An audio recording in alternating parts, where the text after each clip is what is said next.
to pledge allegiance. Let's see if I can not muff it up this time. Pledge allegiance to the flag of the United States of America, to the republic for which it stands, one nation, under God, indivisible, liberty and justice for all. It's easy when you don't look at the screen. All right. I don't see a lot of guests here tonight. We have Richard Stevens, an attendee, and just us. That's easy.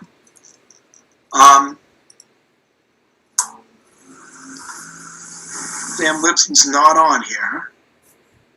We'll get to him if he gets in. Sam was bringing forward a question. You look at the agendas, basically asking about maybe making a bylaw that would force all boards and committees to record their meetings, if not do them live and record them.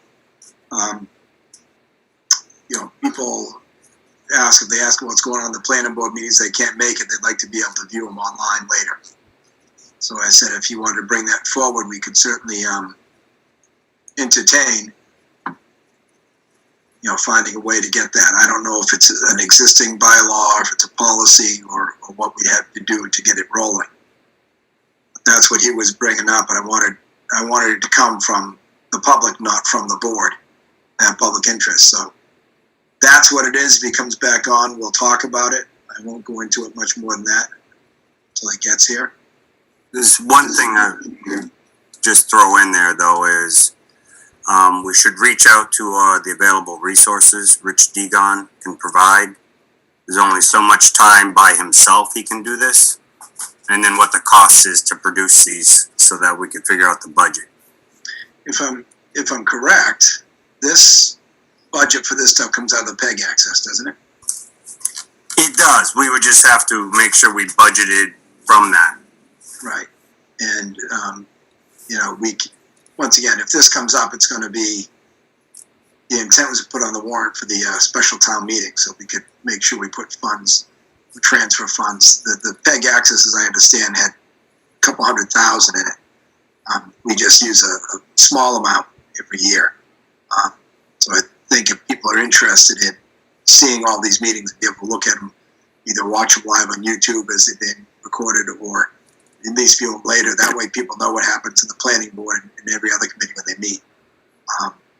I think it's good business. I think everybody should be, if anyone questions what any committees do, they can always look. And it helps people, not that I don't think anyone does anything devious, but when you're in the public eye and you are, I think people tend to be on their best behavior. So it might make meetings go more smoothly too, I don't know. But I think it's worth addressing. Next, personnel and committees, personnel administration, wage authorizations. What do we have? We have to, stuff's popping up on my screen. The DPW wage authorization. So we still haven't seen that contract back for us to sign. Isn't that we left off? So we went back and we looked and we found that it was approved in executive session. It was back in March. Sandy might be able to remember the exact date. But it was approved, and Matt signed the MOU. It was March 16th meeting. And Heather had me send an email to Jason and Fred to let them know that you guys had approved it, and Fred was just going to draw up the paperwork. And that was the last we heard. Because then we got into COVID, so then everybody just kind of... And technically, and it's technicality, but technicality is everything we're dealing with the union. Until they sign the contract and bring it back to us and we execute it, we really can't authorize any wage increases. We have no right to. It's not a question of want to. You got to dot the I's and cross the T's. And last time we had a contract negotiation, it took an entire year to get it done. So we're waiting on this to come back from them signed, and then we will execute it and do this. But unless you guys want to do anything different, I would think we would put this off until we have that back in our possessions to finish this contract. At least I would suggest getting the signed MOU back from the union. I think the town has signed our side. I signed on behalf of our vote back in March. So I think Sandy's saying that we've sent that back to Eli now, and we're just waiting on that to come back. Yes. Okay. All right, so as soon as we get that back, we'll be ready. So when that does come back, Sandy, we'll make sure this hits the next meeting after that, and we'll go through the wage authorization.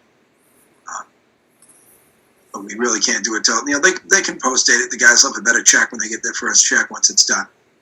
But we've got to get it back and signed before we do it. That's legal. We can't just, if someone's calling me. Sam Lipson's calling. We can't just pay people until we have it, done. Town administrator finalist decision. Rather get to some other business first. How you guys feel about that? Like to roll through the other business first? Sure. Yeah. Felton Field donation. That's probably why Rich Stevens is here. This is that land, the same land, isn't it, Matt? We were talking about before. That's what I recall.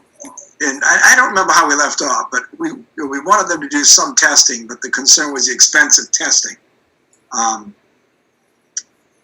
That's what I thought. I think after discussing it, we had asked about possibly maybe just getting some input from the Conservation Commission or something to just say, what is the minimum you think we should have done, even if it's just a walkthrough where you could tell us this is something that might require a little extra look. Right. I know that I did have a conversation with Richard Stevens about it, and I can't recall if it was just between him and I or he sent an email to the board, but he did explain some steps that he thought would still protect the town.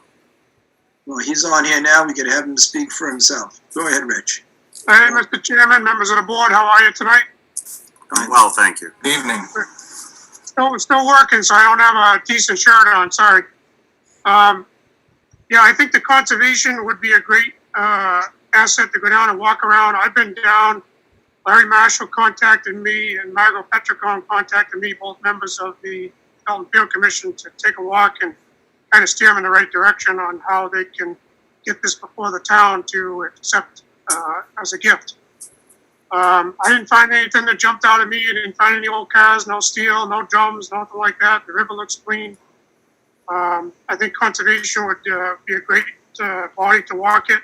Perhaps if one of you want to do, or maybe someone from the planning board, but at this time, I don't think that any chemical testing needs to be done of soil and or water, because as I indicated in the email, it would show up in our well less than a mile away. It's all gravel packed and our well is drawn from the same water.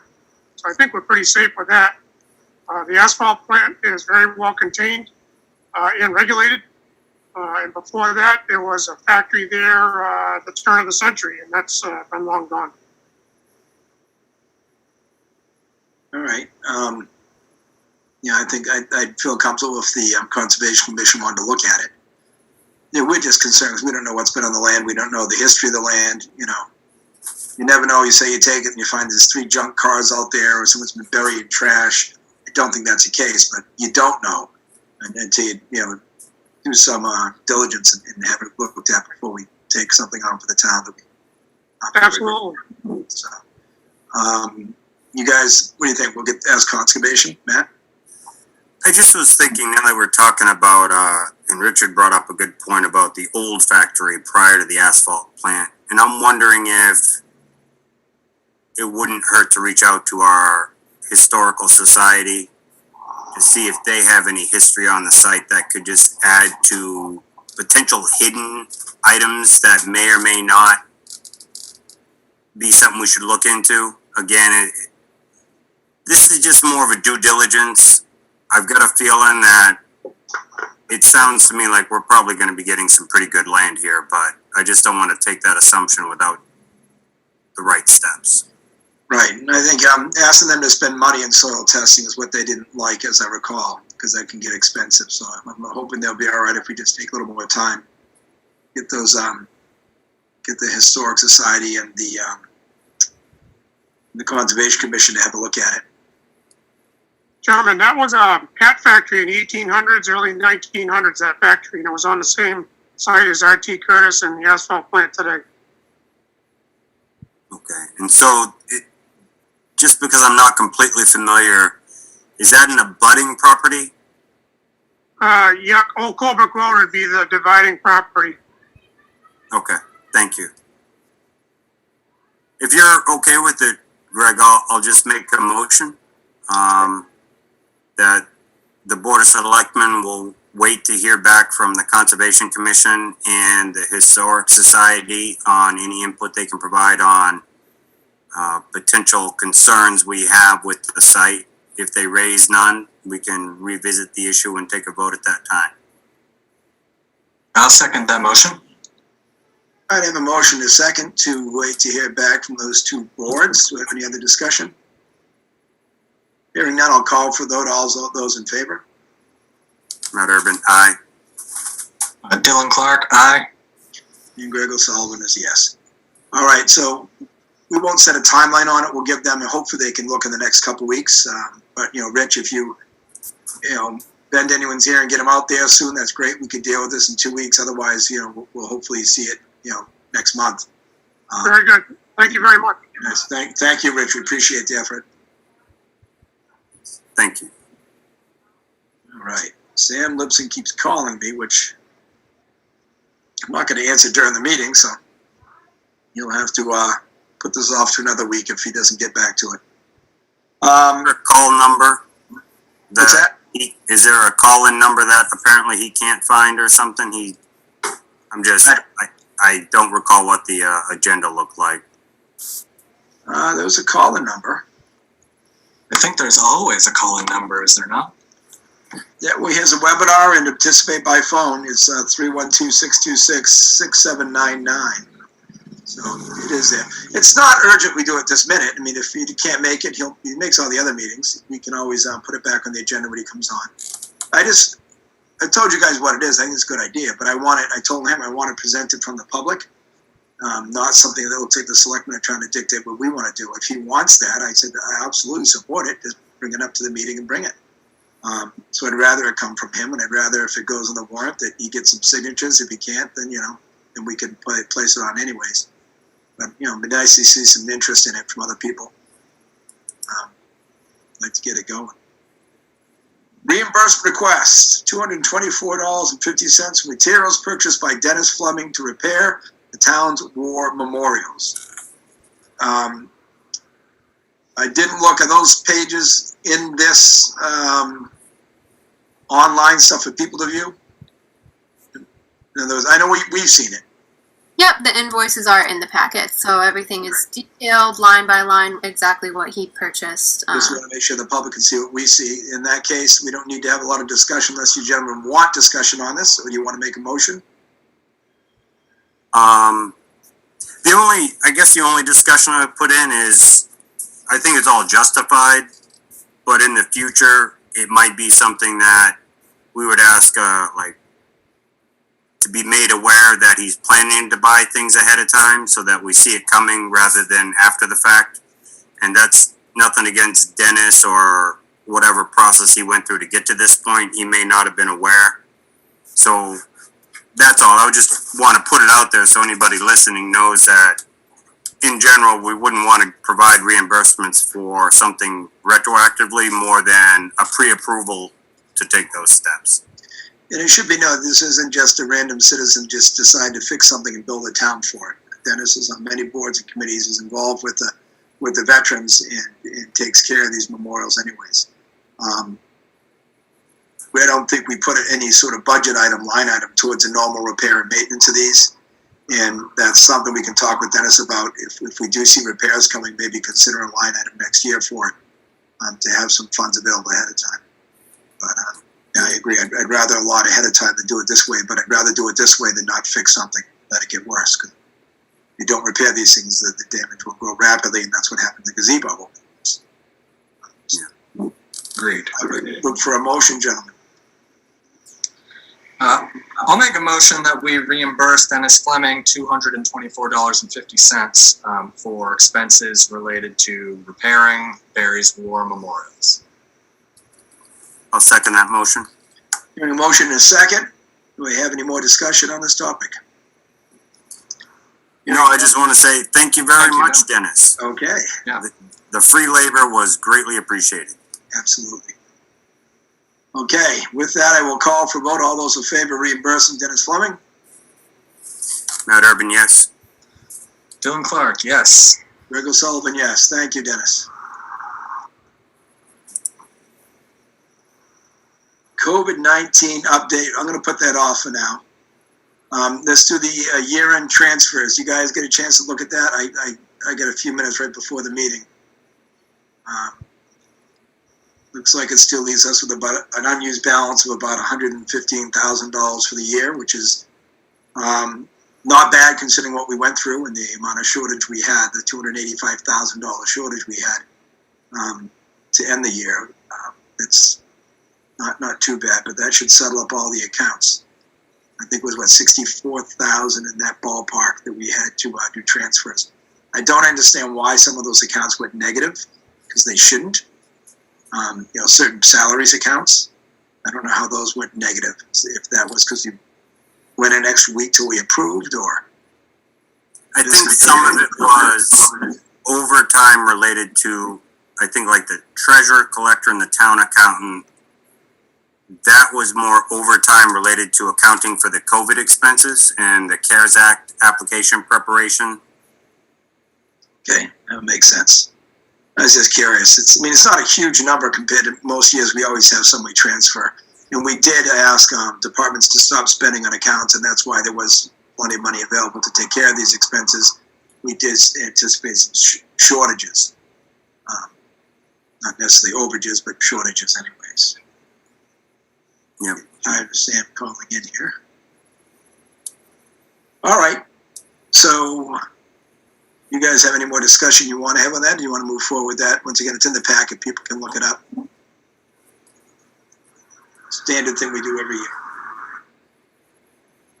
Close out the books. Yeah. I've got no further questions on that. All right. Same, no further questions. Anybody care to make a motion? I'll make a motion that we approve the FY20 end-of-year interdepartmental transfers as presented by the town accountant. Second that motion. Hearing a motion in a second. Do we have any more discussion on the matter? No. Hearing no discussion, I'll call for a vote. Then all those in favor of approving these transfers? Matt Urban, yes. Dylan Clark, yes. And Greg O'Sullivan, yes. Looks like, now Jessica, is she looking for a signature from the board on that sheet? And she's going to get us in the finance to sign off before she does it? Or, correct? Does that just need mine? Does it need the whole board? So we all have to get to sign? I'll check with Jean on what needs to be done, but it could go either way. I don't know what's been done in the past on who signs it. At least one of you. I don't know if we all sign them or not. It's obviously easier if one person does, but they're approved anyways. One thing we can do if you're interested, Greg, is we can actually vote to give you the power to sign on behalf of the board for this particular document. If we do it in the meeting now, I think that allows just one of us to sign either way. That makes it easier. I can shoot up and sign it any time when it's ready. So if you guys want to do that, we can do that. I'll make a motion that Greg O'Sullivan can sign on behalf of the Board of Selectmen for the interdepartmental transfer approval. Second that motion. Have a motion to second. Any further discussion? No. All those in favor of having me sign the document for the board? Matt Urban, yes. Dylan Clark, yes. Greg O'Sullivan, yes. Okay. Thank you, gentlemen. That takes care of that piece of business. Approval of meeting minutes. July 2nd, 6th, 9th, 15th, 16th, and 20th. I believe I scanned through these already. We got them during the week. I didn't see anything that stood out to me. Have you guys had a chance? Do you want to hold on any? You comfortable with them? I've also gone over them and everything looked in order to me. Yeah, I have no further comment. I'm willing to move forward. Okay, I'll look for a motion to approve all the minutes from July 2nd, July 6th, July 9th, July 15th, July 16th, and July 20th of 2020. I'll make a motion. I make a motion that we approve the minutes for July 2nd, July 6th, July 9th, July 15th, July 16th, July 20th of 2020. I'll second that motion. I have a motion and a second to approve these minutes. Any further discussion? Hearing none, I'll call for a vote. All those in favor? Bill Clark, yes. Greg O'Sullivan, yes. It's unanimous. Just one comment on that. Most people may not remember, but historically, the Board of Selectmen would try to see if they could get away with one meeting in July to allow ourselves to breathe after the budget rush. Yeah. If you've noticed, if you counted that, I think that was 9 meetings in July. It's only 6 there, but Okay, right. there was probably a couple executive sessions on top of that as well. But Yeah, I wasn't counting the last week of meetings that we just had, so I just want people to know we are putting in our time and effort. We're not just sitting around doing nothing. we've certainly not had an easy time this summer. It's been hectic. And it continues to be so, I believe. Don't have a lot left that we have to get to. Well, actually, Greg, we need to address under other new business. What I sent you guys a little bit earlier was the town clerk kind of put in a late request on asking you all to allow early in-person voting.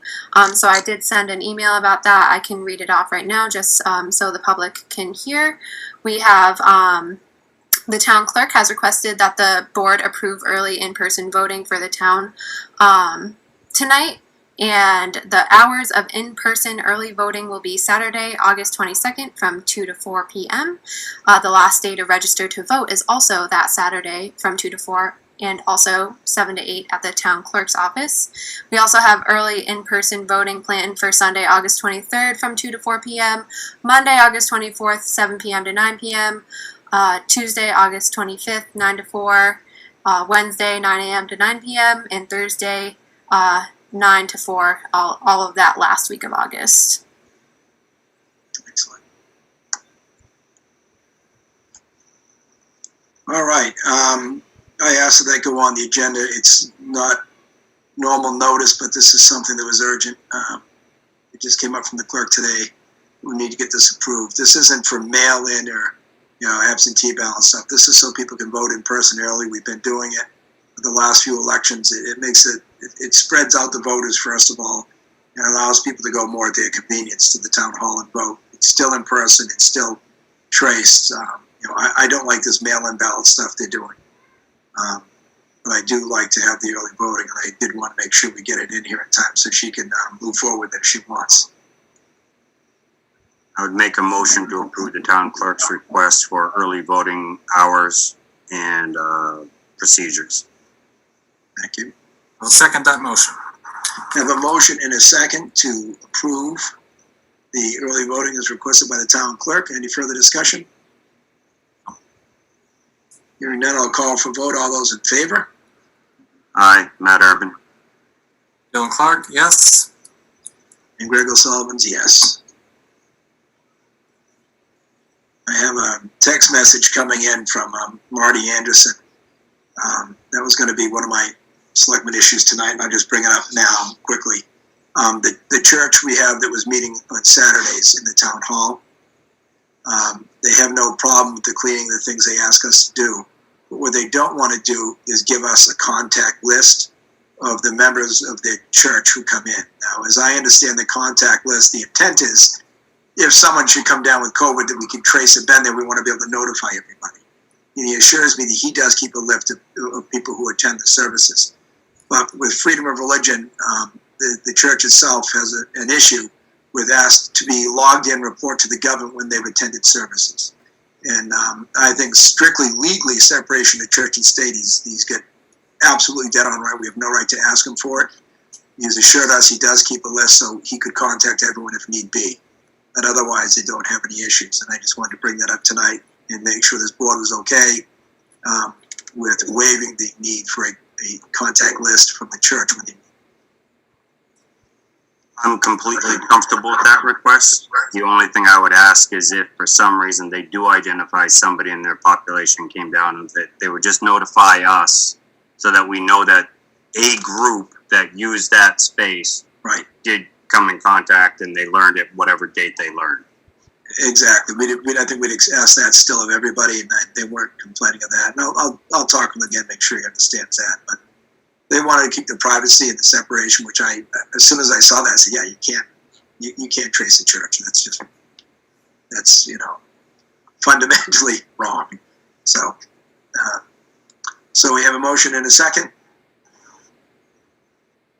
I have a motion to accept the request to withhold names of members of the church that attend church at town hall. So in other words, they don't want to supply. I'll second that. Correct. I have a motion and a second to waive the contact list requirements for the church, for the town hall. All those in favor? Aye. Matt Irvin. John Clark, aye. And Greg O'Sullivan will be yes. Trying to think. You guys have anything else you need to bring up quickly before we go into COVID updates? Or you want it? You can hold off. We'll still do reports in the end if you want. Yeah, I got nothing now. It's just one of the few things that came up that I wanted to take care of while we're on here. All right, COVID-19 update. Jessica, you're up. Thank you. So I'm going to go over briefly what the state is doing right now. They've made some changes in the past, very recently. So the governor announced that there will be a $500 per day fine if somebody is found not quarantining after coming from a list of the restricted states. So that's really any state outside of the New England area. So if you're traveling to Rhode Island or Connecticut, those states are okay. But if you're traveling from anywhere outside of New England, you will be required to quarantine for 2 weeks or risk a $500 per day fine. And unless there's the caveat there, unless that an individual proves that they tested negative for COVID-19, they can waive that quarantining expectation. So that's probably the biggest development from the state right now. They are seeing that even though testing has been consistent, numbers are starting to tick upwards. It's not really in the western part of the state, central part of the state, where we are, but it's really more towards out like in the Cape area, very popular vacation destinations right now. So we know that there are plenty of people traveling from central to west in Western Mass out to those beach areas. So we just really want to make sure that everybody's being as cautious as they can, and hopefully not bringing the virus back out here, because we are really happy that our numbers are staying low and we're not reporting any new cases. And we would like to keep it that way, especially with the upcoming school year. And the schools are, they have submitted their reports to DESE for approval on what their school year is going to look like. You've all seen the phase 3 reopening that I drafted with the Board of Health on reopening town hall by appointment. And so far, I think everybody's really, I don't think that anybody has come in. I've come across a couple people looking for services from the town's clerk's office, for marriage licenses or birth certificates or what have you, looking for access to them. So as far as I know, that's really the only office that we've gotten requests for appointments. And I'm open to any questions that you all might have.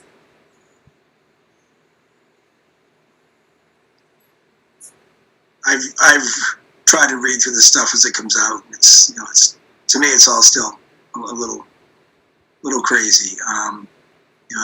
It'd be interesting to see what the schools wind up doing.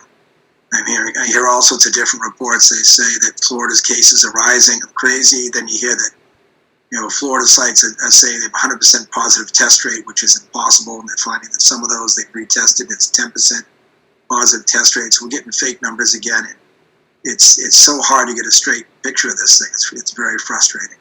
I'm seeing lots of things that are saying hydrochloroquine actually works as not only a prophylactic, but someone comes in the early stages, that it's actually helped people.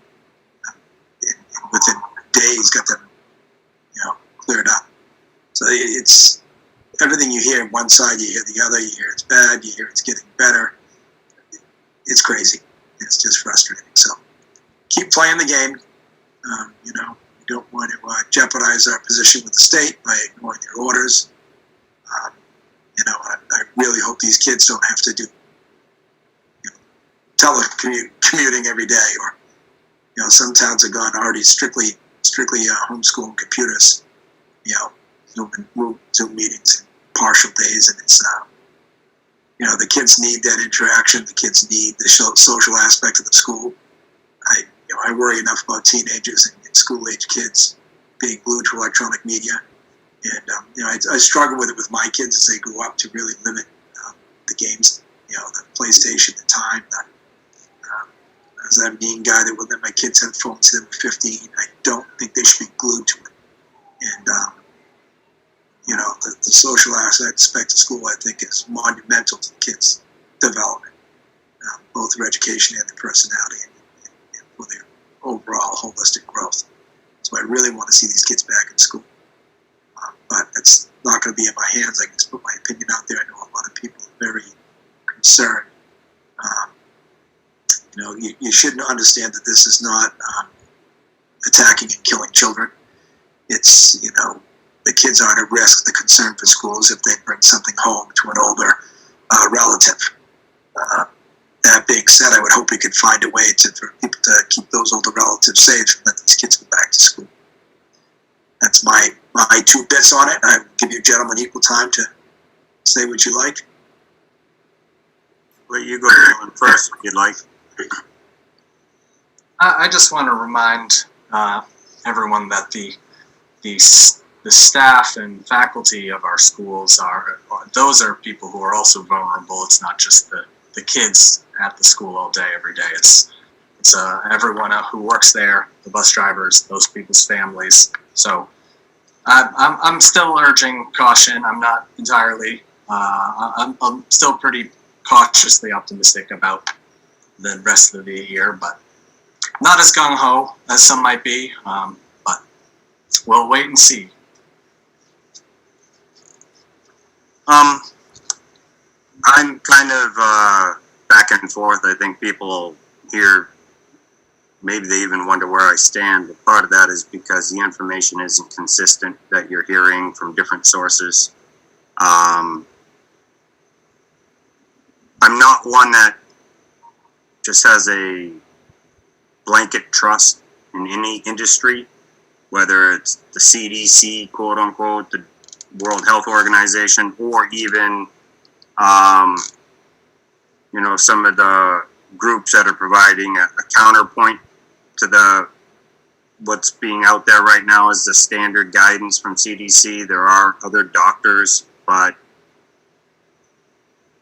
I guess my concern right now is there's a little bit of concern that I have that's similar to Greg's, and that's with especially younger children becoming extremely reliant on electronics for their education. For me, I already see my nephew just getting out of kindergarten, going into first grade, or preschool into kindergarten. I'm not very good with remembering specific details like that. Nephews, I consider that my privilege being a professional uncle. I can get my years off a little bit, but he's constantly using electronics to watch movies, play games, and then when he's doing school now, there's applications to help him with whatever education. And I kind of agree that if you get too locked on electronics, I got a feeling it'll be very easy for young people, especially as they grow up, to lose the fact that the message being sent versus different electronic platforms, one, is going to be inconsistent. Two, you can't always verify it's true. And three, it does fall under the, more often what I find is the majority voice starts to win, whether it's right or wrong. And so when the general public has a certain feeling about something, a lot of times they also, just like those that kind of fight against the message, you're relying on a very small source of information, and then everybody listens to that one small source of information. They all say the same thing. And then a year later or 3 years later, they were all wrong. But during that 3 years, there's very little room for someone to have a counter opinion and actually have just a good discussion about it.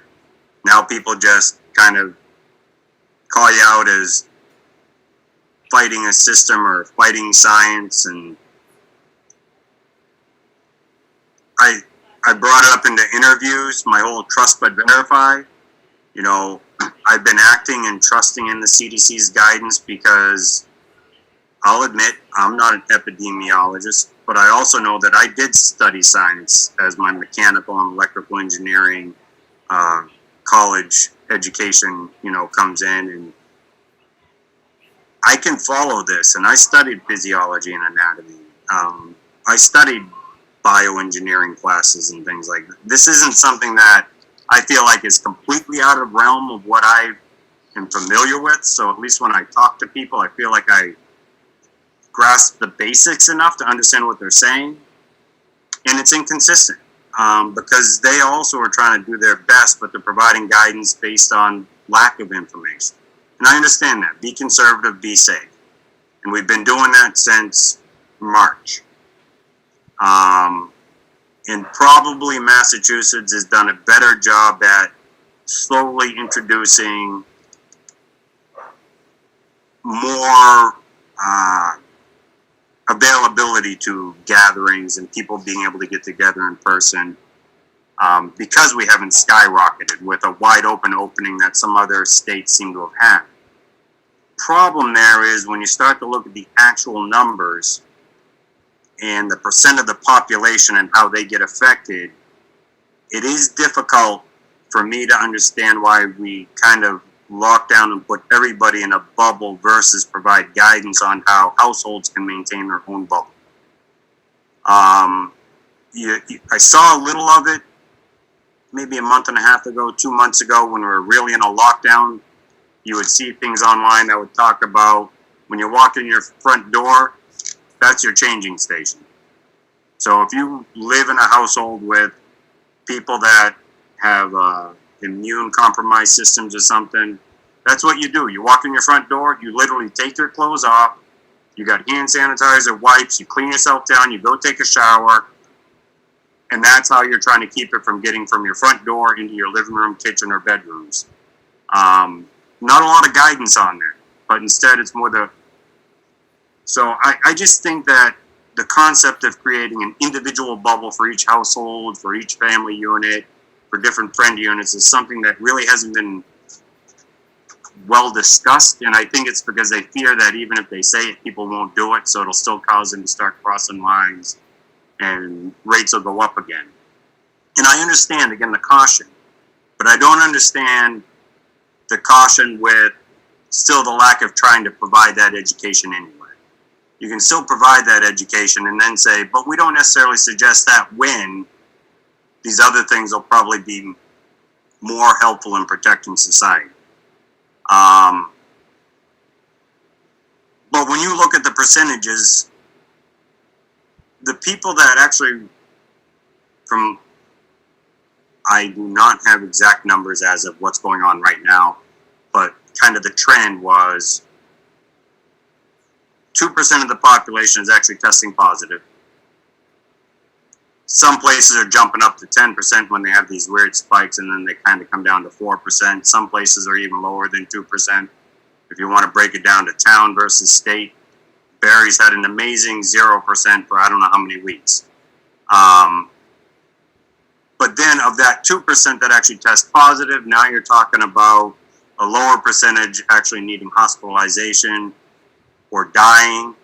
And when you start looking at a country of 330 million plus people, and you get into 0.1% of that population is the one that everybody's shutting down for, there is a potential for discussion at least to figure out if there's another approach.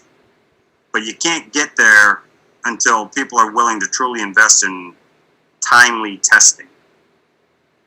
And we don't have anybody willing to invest in that right now. So I'm not racing into this because, I mean, I know some of us would like to get into in-person meetings, but right now we're still holding remote meetings. So it's hard for me to say, if we're doing remote meetings, send your kids to school. I walked out of City Hall at Worcester today, and out back, one of the city councils was having a rally saying, City Council's still having remote meetings. Why are we telling our kids to go to school? And it is kind of a hypocritical statement to say, get your kids in school, but in the meantime, we're going to stay and we're going to do all our meetings remotely because we believe that's the safest way to be. So if that's the message being sent to the public, it's very difficult for people to accept it, especially if they're not really agreeing with the rules of the shutdown. And to say it objectively, without emotion, the cost benefit of shutting down society to save certain people versus the effect where maybe people are living, but the quality of life has become so poor because of the style of living they've had to take on. There's a balance between surviving and living. And right now it seems like we're trying to take the approach like we're all trying to survive, when the truth is, of the 330 million people in the country,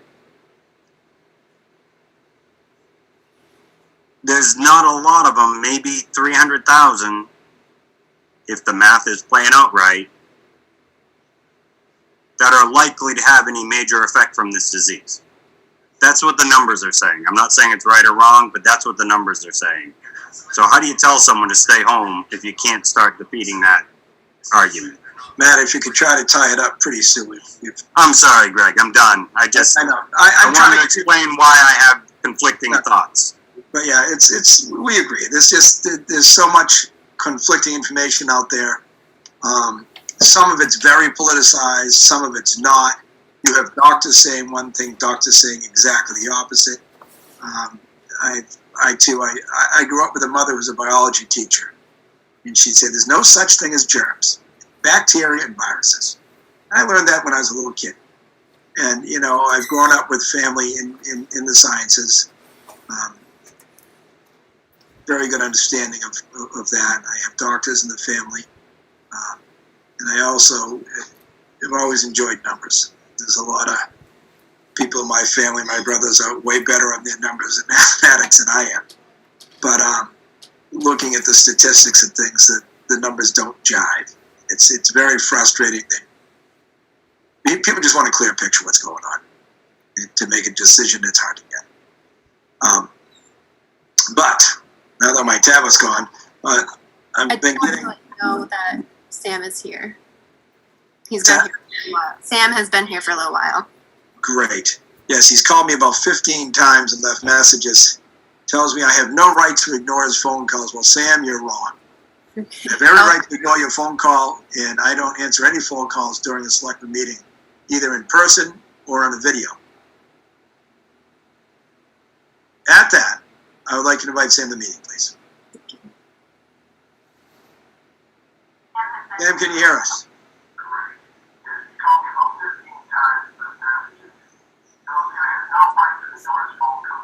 It's very delayed because I can hear what I said playing back.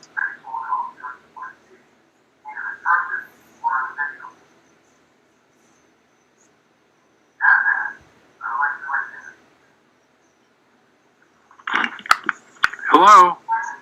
Can you hear us? Yes, I can hear you, and I can hear. I can see you. First of all, I want you to know that I have tried to call. Okay. All right, just a moment. You I'm gotta going to turn shut that off in this the down. background. I'm going to shut this down a little bit. And then we can talk intelligently. Is this better? Yes. Okay, first of all, I tried to call the number on the Zoom, and I was repeatedly told it was not a wrong number, yet they repeated the webinar ID number to me, and it was the same webinar ID number that is on the paper. So I called it again and again and again and again. Finally, they allowed me in. You need to straighten that out. Second of all, when someone calls you, when someone is supposed to be at a meeting, Greg O'Sullivan, and they call you numerous times, maybe they're stuck in a ditch. Maybe Sam, it's an emergency. Sam, I So brought you on here.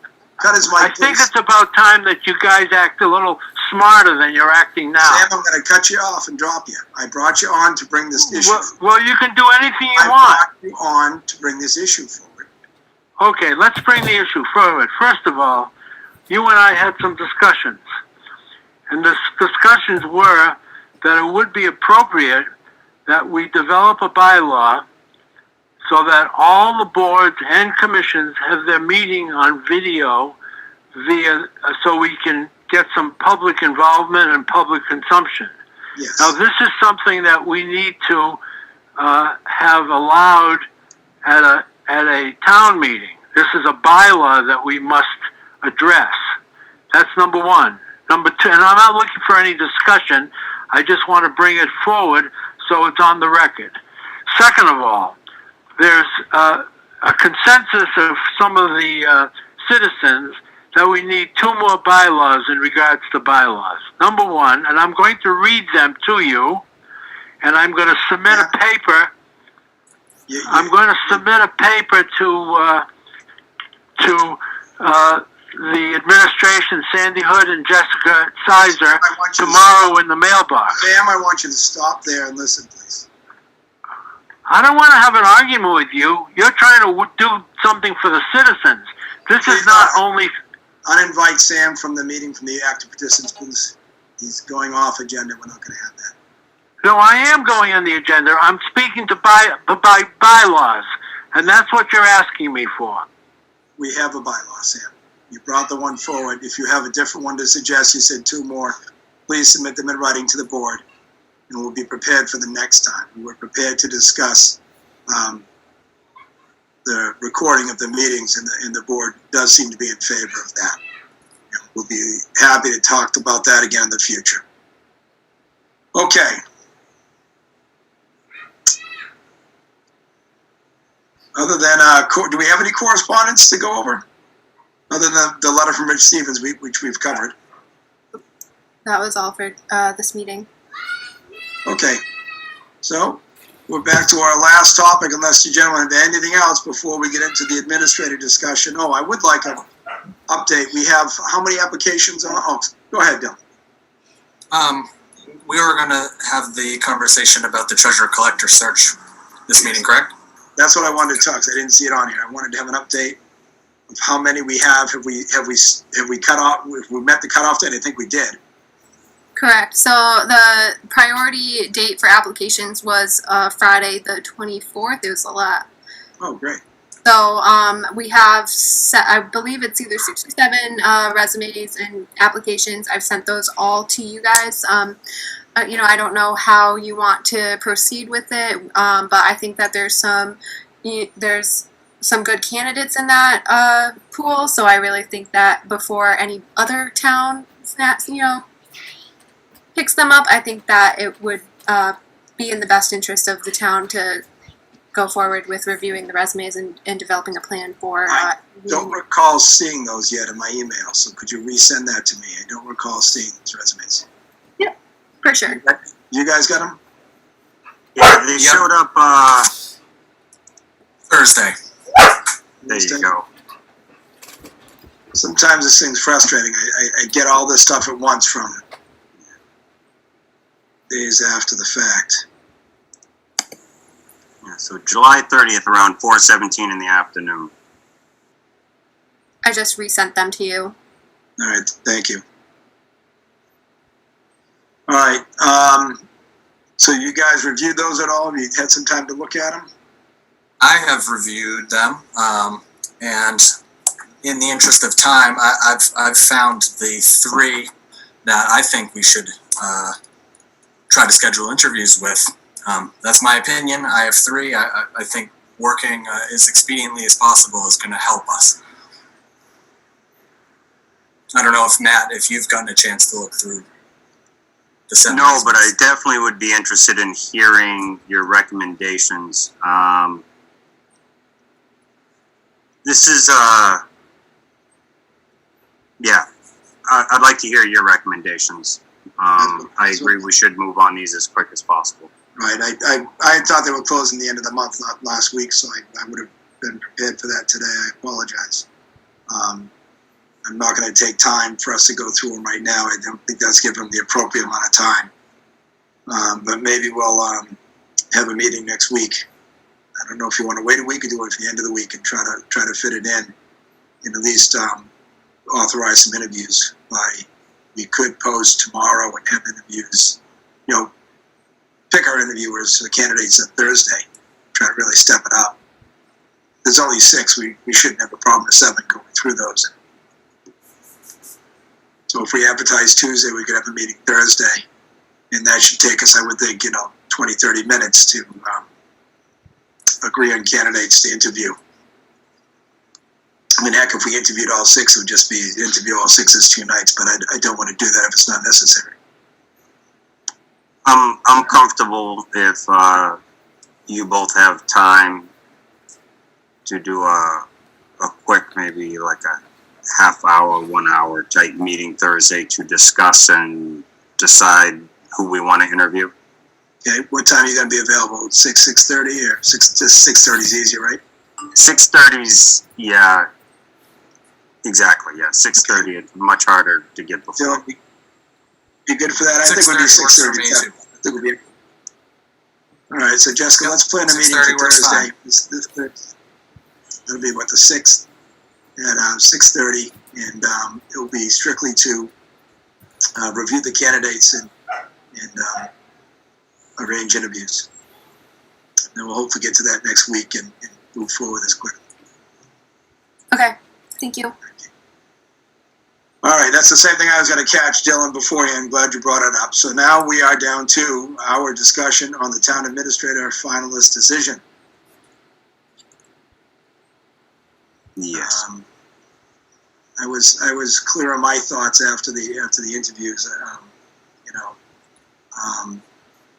I've had my reservations. If I said my reservations, I like all 3 candidates clearly. And as we've all said before, I think any one of these 3 is going to do a fine job for the town. But we're in the fortunate position we get to pick the best of the 3 best. And I like that position. I was very drawn to Evan, his energy and his charisma, the things he seems to have a handle on. But the couple questions I asked that dealt with the day-to-day business, the things that are part of the education when you get a master's degree, he's lacking in. To say that to start a project for $3,000 or $30,000, that whether it's 3 or 3 million, I think he said it's the same process. It's not. It's not at all the same process. And I think that's some of the things that unfortunately he's not going to get all those holes filled in until he gets the education. And I like him. I think he'd do a good job for us, but I think as much as I like the experience, and that's why we were thinking about letting the education slide with the experience, it's not an education he's likely to get while he's working here. There's no time. And that's a lot of commitment to get that degree. And I really feel that he needs some of those courses under his belt to do a better job for us. And as far as Mr. O'Brien went, I enjoyed his answers as well. Still not exactly what I expected. Some of the answers were a little more talking around a circle than the direct. I mean, I thought they were straightforward. Walk me through a $3,000 purchase or something and a $30,000 purchase. The roundabout conversations, well, you have to get these people involved and that involved and have a plan and do this. That's not the process. we've already got something we need done. We need to hire somebody. You know, I thought it was pretty clear that I was looking for the legal process for the town. That was what I said to start with all the candidates. My questions were designed to test their day-to-day knowledge on the working stuff. You know, in my concerns with Jessica, as I said before, you have the education, but you just don't have that experience. And you know, the question I tell people, the question I threw out of 20 department heads comes in, they're under the influence. People are like, woof, that's a harsh question. And it was a harsh question.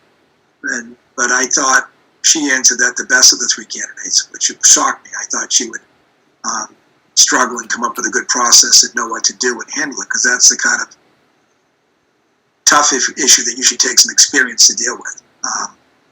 You know, so that's my take on the three and why my choice is the way it was. And I would rank them Jessica, Sean, and then Evan. So I will, you guys go do the same thing. Please try to keep it in 3, 4, 5 minutes if we can, so we don't go too long on it. But you know, You want to go first, I'll John? go with- Sure, I'll be brief. I'll reiterate what Chairman O'Sullivan said. We'd be lucky to have any of those three candidates. I'm impressed by all of them, and part of me wishes we could hire all three. But my ranking remains what it was before we spoke with them last time, which was in descending order, Jessica, followed by Mr. Kenny, followed by Mr. O'Brien.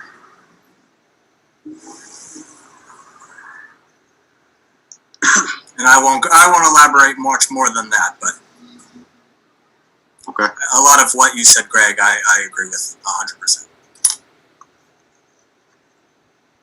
Alrighty. I'm still kind of, I'll admit the three of them are very close. I think Mr. Kinney's experience and energy and, well, I would say those two, and during the interview process, I was fairly impressed with how he was able to handle a conversation. I thought he did very well there. I think he could easily jump into the role, kind of take it by the reins and continue to do what we need as a town administrator. I think Sean O'Brien, one of the biggest benefits I thought from him is he came off as someone that does really like to think things through. He's not going to say something if he doesn't feel confident that he has the information to support his thoughts.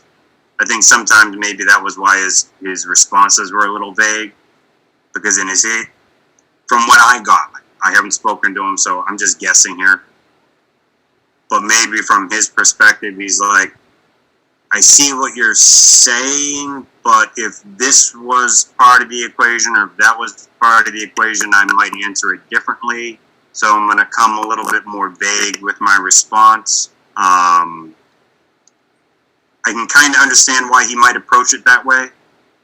One of the other things that I think we all agree with is the town has made some great strides financially in trying to set ourselves up with getting a bond rating, making sure we have our debt schedules and everything else going very well. I think Andrew played a big part in kind of educating us on some of the things that we needed to set up to get there. I think that's one thing that you don't have to question about what Sean O'Brien can bring. When it comes to municipal finance and all the laws regarding that, it's probably one of the most complicated things you can get into. I feel barely knowledgeable enough to have the conversations with people to understand where they're coming from. So I think when it comes to financials, he's definitely the stronger of the three candidates. And I don't think there's a question about entering the door. Anybody can maybe learn and gain experience while they're here and get us right back to speed or catch up where somebody left off.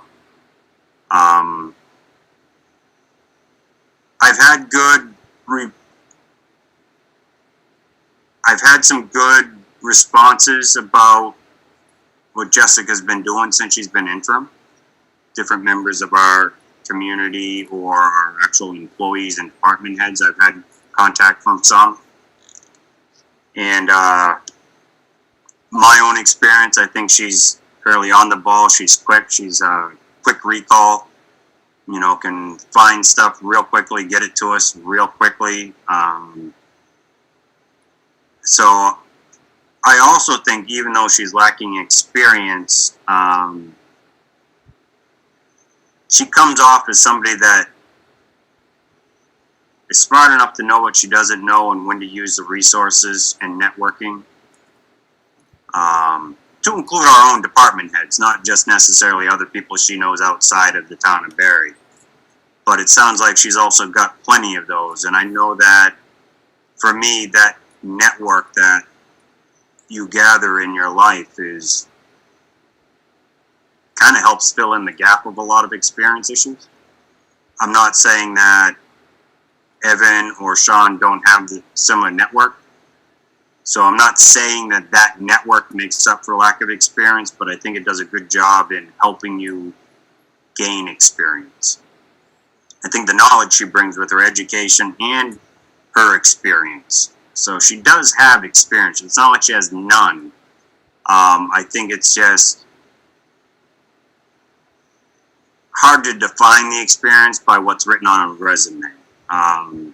Similar to, like, if you say, okay, I elected to town council or city council or whatever she said her role was there in Palmer, it's still an experience and an understanding of how things work.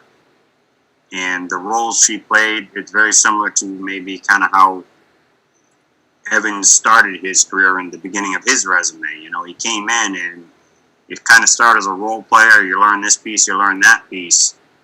But she had the education to build off of. So if Evan had 7 years, but she's got, what is it? Did she get her master's in 5 or 6 years? I forget, but maybe 6 years education, 5 years education. That might make up for 3 or 4 years of on-the-job experience. You start to bring it together, I don't see a huge imbalance between those two. I think for me, I might surprise both of you, and I may be inclined actually to move forward with Sean as my number one, because I think he brings something that this town really needs as a standard bearer in our town administrator's office, and that's really, this isn't knocking our treasurer collector or our accountant. I don't mean it that way when I say that we really need some strong financial leadership in our town administrator's office. But I think you do need that someone that really understands it or knows how to get those answers. And so I'm a little favored towards Sean on that.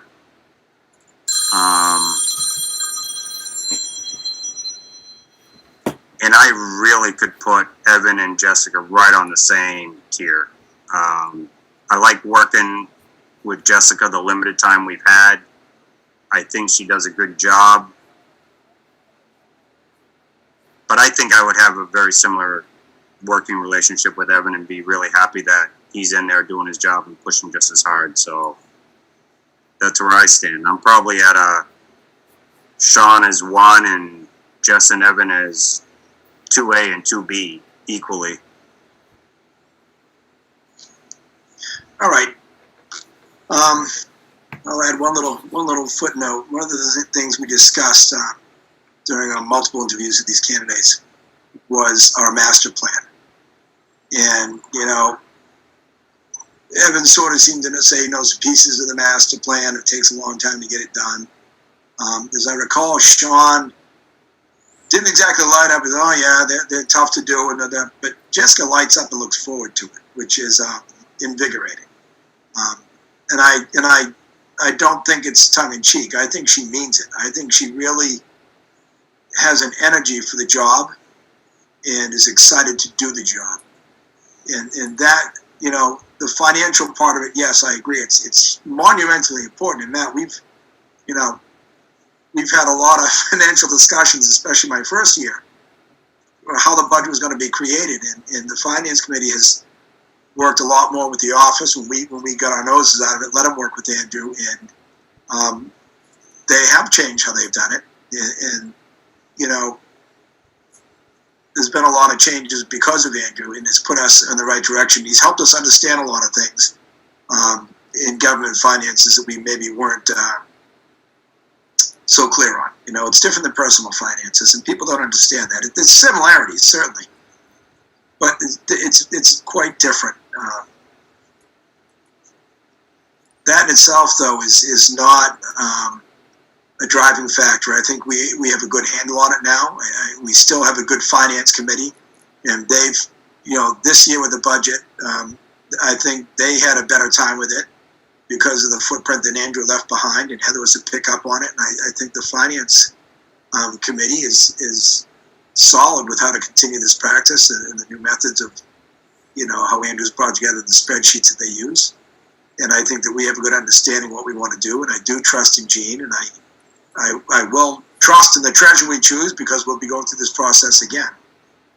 I'm less concerned about Jessica learning the financial side of this than I am about other people learning the rest of the things we're looking for. You know, the financial background that Sean really has is very different than the administrator side, and the plethora of things that the town administrator has to deal with.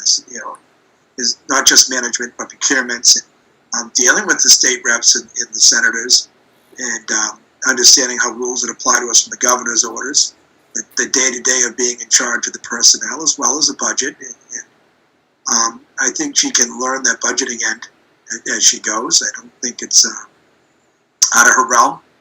I'd be shocked if she had difficulty. I believe in her when she says she has people to lean on and ask questions. And I'm confident in this. You know, I can't promise it, but I would think that if we had to ask Andrew a question or two, that he'd be glad to help. I've had very few conversations with him, but I have had a few since he's been out in Charlton. So far, it sounds like it's going pretty well for him out there as well. But, you know, the master plan, Matt, we've talked about the master plan for a couple of years before they finally brought it to us and said, hey, we'd like to do a master plan. And we're like, hallelujah. We've been talking about this for years.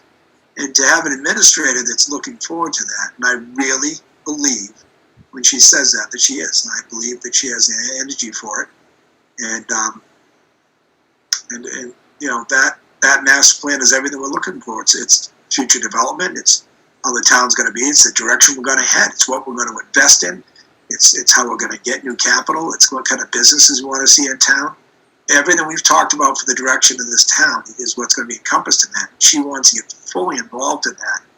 And I don't, you know, and this is why we consider Todd somebody who already understands the things we're looking for. I think is very important. If she's going to get involved in that step process, I think that aspect right now to me is a bigger concern than anything in town. I think the finances, there's going to be stuff with COVID. We don't know what's going to happen this next year. It's going to be a jumble for anyone coming up to a point. But I think we're pretty solid on our finance right now. I trust what we've learned. I trust how the finance committees pick things up with the new spreadsheets and things that Andrew helped them with.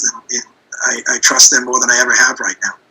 And I see confidence with our free cash coming, and our, you know, budget doesn't seem to have the difficulties to balance like we used to. I'm just not that concerned about it, but the other aspects I'm excited about. That's long enough for me again. We'll go back and forth if we all get things to say, and I'm not going to rush this. But I'm unlikely to change from her for my first pick. I think all three of us have probably said what we're going to say. And based on what I'm hearing, it probably would be better for one of the two of you to make a motion, and only because I got a feeling I know where we're going, and that's okay. Okay. I just want like we said before, I would not be unhappy if you two came back with someone different than me. I would not be unhappy with it at all. I'd speak my piece and why, and like I said, I'd be happy with any of the candidates. I like how she lines up with us better right now. So I'd look for a motion. Dylan, if you'd like to make a motion. I would love to make a motion that we hire Jessica Sizer as permanent town administrator. I assume you mean to offer her the position and see if we can Offer her the position pending our upcoming executive session. I will second that motion to make an offer to Jessica for the full-time position, permanent position. Any further discussion? Motion second. I don't have any. I don't know if anybody else participating has anything they want to say. I'm not going to entertain that at this point anyways. You know, no one's been through all of it like we have to do it. So we have had some people watch, but I don't know how many watch after, but I think at this point I'd like to go ahead and call for a vote. All those in favor of making the offer to Jessica? Dylan Clark, yes. Greg Sullivan, yes. Matt Urban, yes. Thank you, Matt. All right, that's unanimous. We can, executive session will be just the three of us first. We'll invite her at another time, unless we want to wait and discuss it. I mean, I'd rather take some time and make an offer to her, maybe Thursday evening. You guys like that better? I want us to have some time to talk about it before we get with her on it. So we would go into executive session tonight to discuss the things that we might want to offer her. To strategize for our deliberations for a contract. And I think we may want to ask Sandy also on the follow-up meeting when we actually start negotiations with her, with Ms. Sizer, is to see if Fred Dupre is available or someone from his office to be part of that, because they usually take notes and kind of then start drafting up a contract based on the discussion. Right, so you guys feel okay? We talk about that and probably add it to Thursday's agenda. I still don't think that should be long. You wanted to put it off to another night. I think we should do that on Thursday. That works for me. All right, so when we get there, let's be very brief on our selection of our candidates. If we all agree on three, we don't need to talk about it. You know, we'll pick three. If we disagree and if we have two or three, we'll hash over the thirds quick and try to push through that, because I'd love to have that be a 15 minutes so we can get the interviews and stuff discussed and move on to this. For that, let's finish up our regular business here. Is Jessica still here, or is she gone completely? Hi. All right, we'll briefly ask Selectmen if you have Selectmen reports other than things we've talked about you'd like to bring up this evening. Anything you're working on, any updates? Matt, you heard anything about the cable or anything? Or One thing I'd like to bring up, and most of this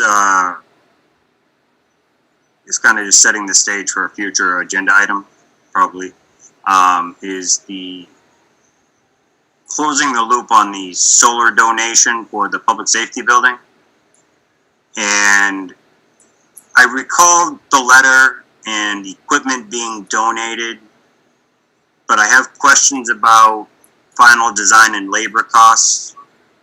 And if there's something out there that I didn't realize, or we just being donated the equipment and we now have to kind of cost estimate and probably run into a special town meeting to figure out financing for the additional cost to have it installed, designed, and potential National Grid cost to interconnect, because they didn't send the wires to the public safety building with the intent for solar when they initially built the building. So I'm guessing there's likely to be an upgrade somewhere required from them. probably. And we were going to also discuss if it was we didn't know if they were talking ground mounted, roof mounted, or possibly what I hear is really good is the carports, because you get parking out of it, and the carports have the solar roof on it. So we don't know if they're flexible on what they're willing to donate. So, maybe get Jessica to follow up and talk with them. Put that on your list. And, if they want to just have a discussion with the board, we can invite them to the next full board meeting. Anything else? That was it from me. Dylan? I've gotten contacted, as the two of you have, about Cutoff Road. I just want it to be said. So we've got word about conditions on Cutoff Road being substandard. So it's been received, and hopefully we are meeting with the DPW on Monday, correct?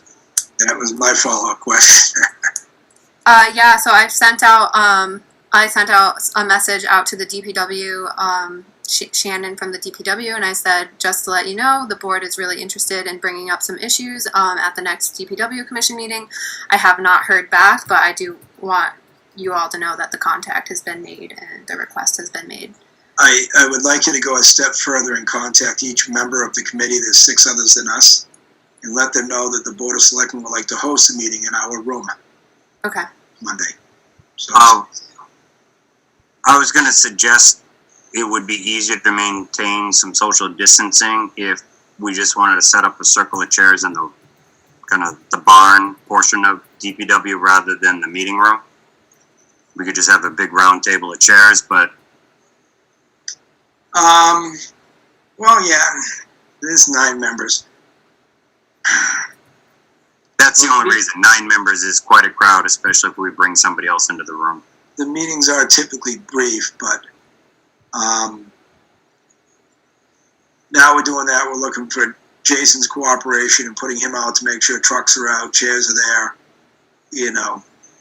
It shouldn't He be did imply that he would be willing to do that.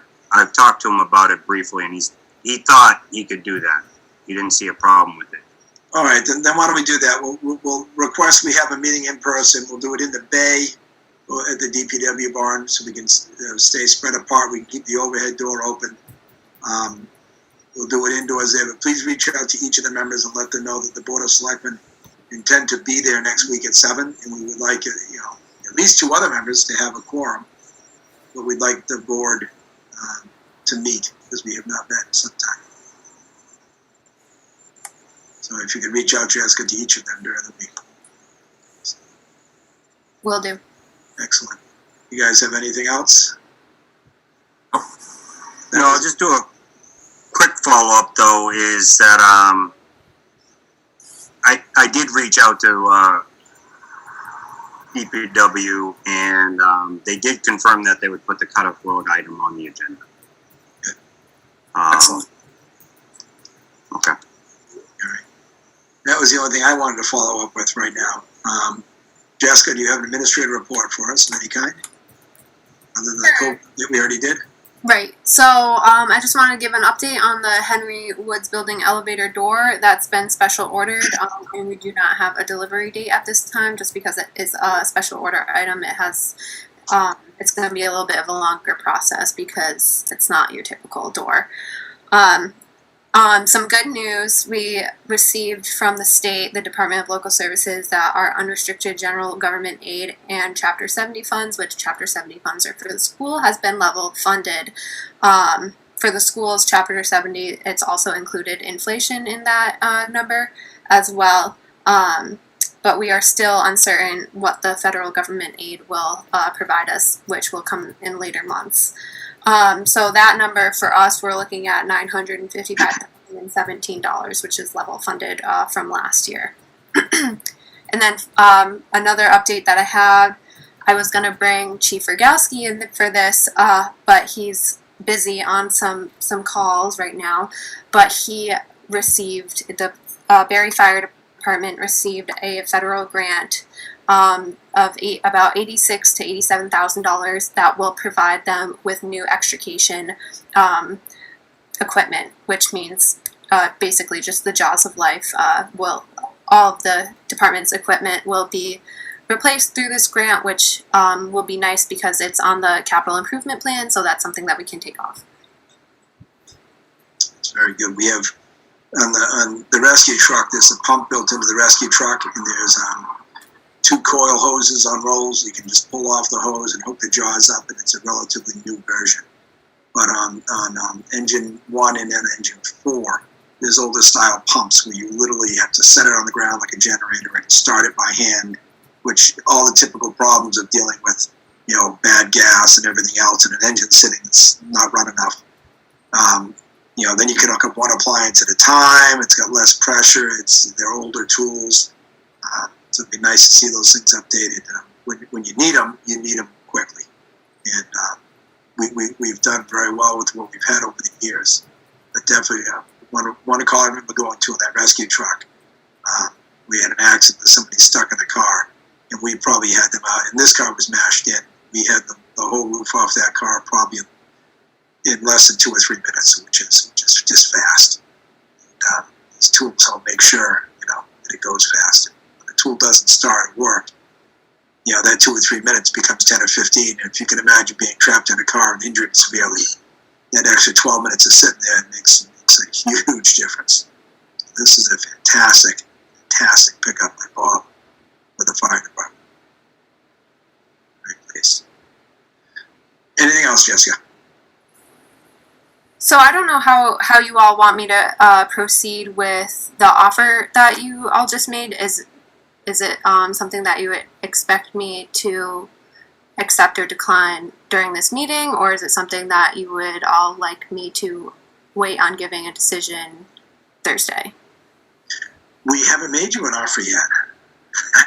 We have to go to executive session and come up with what we're going to offer you for a package. Okay, that's fair. We have to figure out, salary, benefits, vacation, everything else that we're going to put into the offer. Okay.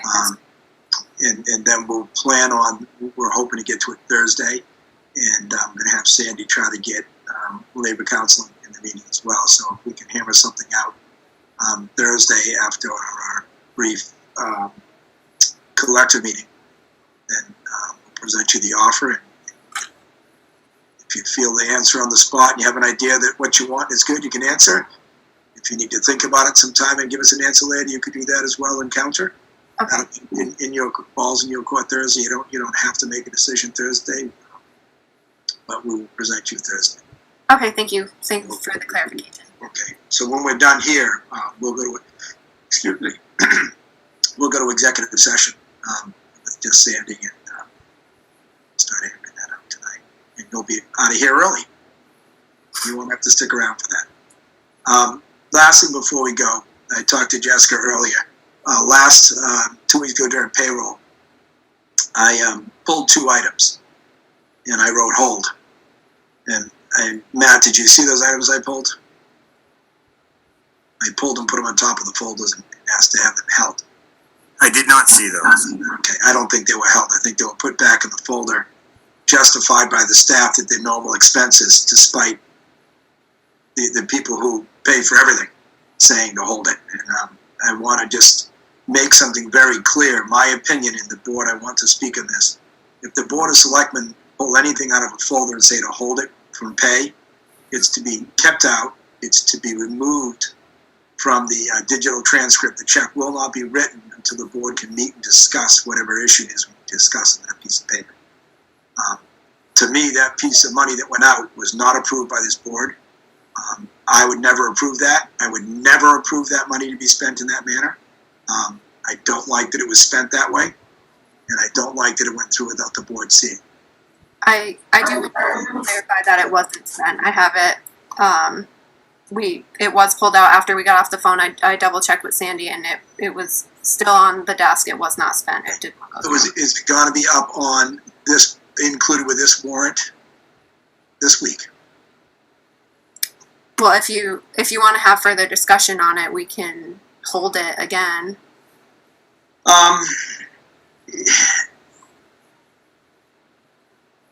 It's tough. The one I pulled out was we have someone that we pay to go around to different department buildings, pick up the trash and recycle and run it to the transfer station. We're paying mileage, and apparently buying a dump sticker. And I don't think that's money we should be spending. We have DPW vehicles. I don't know why we couldn't have the individual get a pickup truck from the DPW to make these collections, put the miles on the town vehicle, and not need a dump sticker because the DPW can go into the transfer station to bring things. And, we get charged by the bag. I don't know how they charge Jason.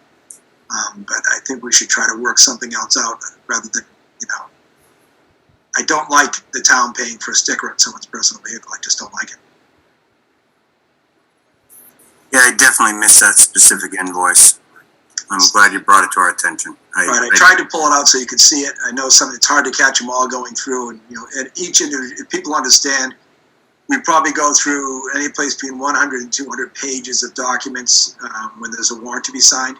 I still need to go do that this evening when I'm done with this meeting. So those of you who are watching, I go up and I'll take an hour or so to go through these, and even an hour or so to go through those couple hundred pages. You're skimming and looking for things that stand out as unusual or inaccurate. And if we every now and then see something that strikes us, this has been done in the past. I understand it's been going on for years, and with that intent, this individual who's bought the sticker expected to be reimbursed. So I would be comfortable to put it back in this warrant and let them be reimbursed for it at this point. It's already been spent, but I wanted to have this discussion before we did it, so that we make it very clear that next year I want to talk to the DPW. I think it's very reasonable to expect this individual to take a town vehicle. And let's not make any mistake. They take their own vehicle. They get T-boned in their vehicle. It's totaled. We're on the hook for it. We're taking responsibility for that personal vehicle when he's doing anything on behalf of the town. I don't want that.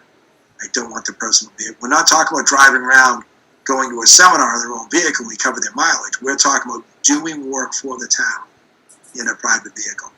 And I think it should. It's one last loophole. There's still a few things we got to close off, and I think that's one of them. So for this year, I would approve it. As long as you gentlemen agree, we'll place it back in the warrant, pay it this week. But I want to make sure that this is not done after this year, and make sure that thank you, Jessica, I'm glad it was pulled. I want to make sure that if I pull a paper, it needs to stay on top of that folder so the other selectmen can see it as well. For example, if I said hold it and Matt wrote this is okay, then Dylan saw it and said this is okay, then 2 out of 3 selectmen want to pay it, it's going to get paid. So it needs to stay on top for everyone to look at. And if guys, we ought to have a policy. If someone pulls something, the other 2 should comment yes, hold, and no, pay it. And if we have 2 pays, we pay it. It's a 2/3 vote. It's got to always be, but we don't have to go back to a meeting to discuss it. But we do if we hold it. So since it wasn't held, it was just one person saying it. It should be processed. And I just want to make sure that we change this procedure. We work very hard to keep ourselves transparent, do everything we do in front of the public. So that's the last thing I wanted to bring up on the selectmen report side. Something people don't see in that warrant. People like the Landers that want to see what's getting paid. It's this kind of thing that I think this is why we need to make sure it's accurate. Maybe we get to the point that we post that warrant when it's paid, so people can see what we pay out every couple of weeks. If the public is interested in that, I wouldn't be posting it. So they're not going to try to put all the invoices up for the whole town. But there's nothing wrong with the town seeing the warrant that we pay every 2 weeks and understand what goes on with money on a regular basis. Yep. All right. Yep, and I like your thought about the pull something with a post-it note or something to say, here's my thoughts on this, and then each of us can kind of say yay, nay, or I'm good with that. We may have to be careful with that, but I'm only because it's that fine line of, are we doing something out of open meeting that would constitute some type of discussion? Well, the warrants. But I like the concept. I just want to make sure we dot the I and cross the T on the fact that we're not doing something outside of open meeting, even though it makes logical sense. Well, the warrant is signed outside of open meeting. The warrant is signed independently. That's a normal basis. It's not something let's face it, if we're going to bring the warrant forward and go through it publicly, we take 6 hours every 2 weeks to go through the warrant and go page by page. It's not something that's going to be done. It's always signed privately. It's just the payment for the business we've already discussed publicly. So maybe if you do make a comment, it would have to be very generic, something like, please hold for further review. And Right. that's enough for all of us to know that we should all look at it, because we'll Which- probably talk about it Which is again. why I wrote hold on it. And one I pulled and I wrote why. I thought that some of these things being done would be done because of COVID. If it was, I wanted to make sure it was earmarked for COVID, but they assured that it's not. It's just an everyday practice. It wasn't for COVID. Because we're still, if we're doing a different behavior for COVID, we need to make sure we earmark it separate of COVID. It's not going to be reimbursed. That's why I held another one up. I just wrote, why, question mark. And I got my answer in that as well. So those are these things I think we'll settle just between discussions with the administrator. I can't count. I don't think we pulled any in the last 3 years. Really pulled anything out and said don't pay it. I think we've had maybe one, but it's a very rare thing. Something unusual hits there that we're not aware of is coming out of it. Just treat it like it's our money. It's not, but I want to watch it like it's going on my bank. So, I agree. you guys have anything else before we move into executive? No. All right. Somebody want to spin off a motion for executive with the caveat that we will only come out to adjourn. There'll be no business when we come out. Which means, Jessica, when we go in, you can do whatever you got to do. Have your night back. I'll make a motion. Make a motion that we go into executive session under Mass General Law 30A, Section 21A, to conduct strategy sessions in preparation for negotiations with non-union personnel. After completion of the executive session, we will exit executive session with the only intent to exit open meeting after that. Thank you. I'll second that motion. Motion is second to move to executive session and retire after that session publicly. Any more comments? Hearing none, I'll call for vote. All those in favor, roll call, please. Matt Urban, yes. Clark, aye. Greg O'Sullivan, yes. Sandy, let us know when we're ready. We're off air. Jessica will say good night to you. We will talk to you later, probably on Thursday, unless we have issues during the week. Okay, thank you. I just want to let you know that I'm going to make you, Greg, the host of the meeting, because once I leave, I'm the host. If I leave, it's going to end everything for you guys, so Yeah, that wouldn't be good. no. So I'm making you the host now. What that means different from me, but we'll hope nothing. Okay. Good I'm night. host now. It says it. Here we go. Thank you. Have a good night, Jessica. You Thank too. you.